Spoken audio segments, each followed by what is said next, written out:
Bonjour, dans ce petit tutoriel, je vais vous montrer comment faire une table des matières avec le logiciel Microsoft Word. Donc, je vais le montrer le plus simplement possible. Tout va avec les styles finalement. Par exemple, j'ai un document ici qui est préformaté. J'ai un titre principal, j'ai des titres de niveau 1, c'est-à-dire un titre principal, des sous-titres. Et l'idée, c'est d'avoir une table des matières qui va pouvoir reprendre ces titres-là de manière automatique. Donc, tout fonctionne avec dans l'onglet principal de l'accueil, avec la partie sur les styles. Donc, je vais y aller assez simplement. Je vais prendre le titre principal et je vais le mettre en format titre. Donc, les lettres sont beaucoup plus grosses ce qui avec un titre sans numéro. Donc, c'est pas un titre 1, titre 2, titre 3. Le titre ne va pas entrer dans la table des matières. Après ça, le titre principal ici, je vais mettre de niveau 1. Le sous-titre ici, je vais le mettre de niveau 2, tout simplement. Donc, je sélectionne le titre et je choisis de quel niveau je veux que le titre soit. Donc, on fait ça pour tous les titres.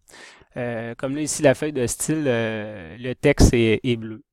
Moi, j'aime pas ça, donc je peux décider de tout simplement le mettre en noir. C'est pas plus compliqué que ça. Ça ne va pas changer, disons, le référencement automatique dans une table des matières. Ici, je vais plutôt mettre un titre 3.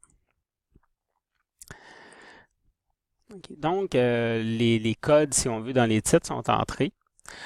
Si je vais dans l'affichage et dans le volet de navigation, eh bien là, je peux aussi naviguer facilement dans mon texte. Bon, là, présentement, tout mon texte est sur une page, c'est pas nécessairement nécessaire, mais ça permet quand même de naviguer, là.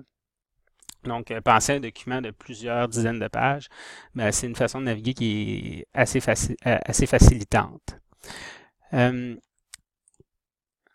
Donc, maintenant, pour l'introduction de la table des matières, donc, ce que je vais faire, c'est que je vais me placer, mettre de la place. Donc, je vais faire un saut de page. Je vais me placer ici. Je vais aller dans Insertion, excusez-moi, dans Références et Table des matières. Donc, je vais ajouter une table des matières standard. Et voilà. Donc là, tout réfère à la page 2 parce que tout est sur la page 2 présentement. Donc, si je vais ici, par exemple, au titre 2.1, disons au titre 2, et que je décide de le changer de page, donc maintenant c'est à la page 3, si je vais voir ma table des matières, elle ne s'est pas actualisée toute seule. Donc, en cliquant dessus, j'ai mettre à jour la table ici. Donc, on a toujours le choix, là, mais moi, je mets toujours mettre à jour toutes les tables. Et voilà. Donc, la table des matières est maintenant automatique. Et quoi que vous fassiez dans votre texte, vous pouvez la mettre à jour et vous n'aurez pas à travailler pour la faire à la main, là. Et voilà.